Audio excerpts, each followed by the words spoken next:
Sa gitna ng patuloy na hamon sa atin ng climate change, hindi natitinag ang pamahalaan sa pagtataguyod ng mga proyektong para sa kapakanan ng kalikasan at ng taong bayan. Kabilang rito ang inisyatibo tungo sa Green Building Revolution na ngayon isinusulong ng Laguna Lake Development Authority sa pangunguna ni Presidential Advisor for Environmental Protection Secretary Nery Acosta.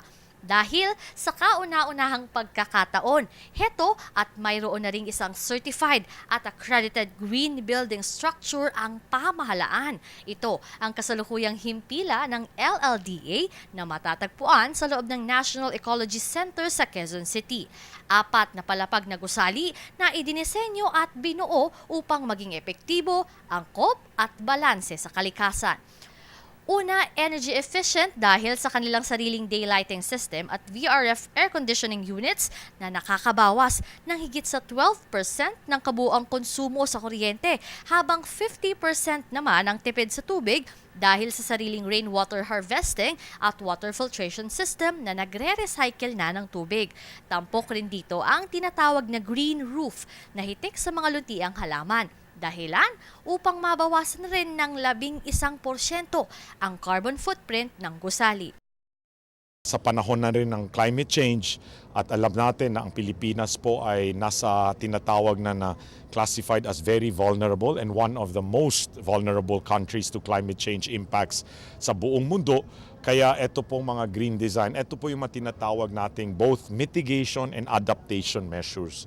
Dito nga lamang, nakatanggap na ng 2-star design certification na ahensya mula sa Building for Ecologically Responsive Design Excellence o BERDE, katuwang ang Green Building Society of the Philippines.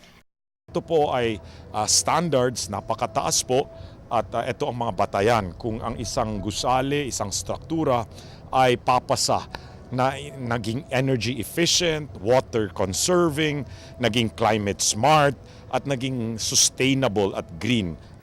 Para kay Secretary Acosta, simula pa lang ito ng kanilang itinataguyod na Green Building Revolution. Dahil kung may tuwid na daan umano sa pamamahala, ito naman ang tuwid na daan sa luntian na paraan. That's what you call urbanism, ay kayang-kaya po at nagagawa na nga sa ibang bansa. Bakit hindi rin natin magawa dito? And this is also proof that you don't need a big space, you don't always need a green area, a park, pwedeng kahit sa highway, punuin lang natin ng halaman at yung ventilation po maayos, water saving at energy efficient pa rin lahat ang ating mga ilaw, etc. At kung naging posible ito sa LLDA, panahon na rin para isulong ito hindi lang sa mga ahensya ng gobyerno, kundi pati na rin sa iba't ibang institusyon.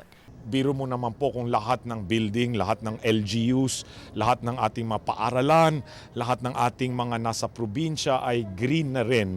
Ang laki ng savings sa enerhiya, ang laki na pong savings sa tubig, at it becomes a healthier, more productive place.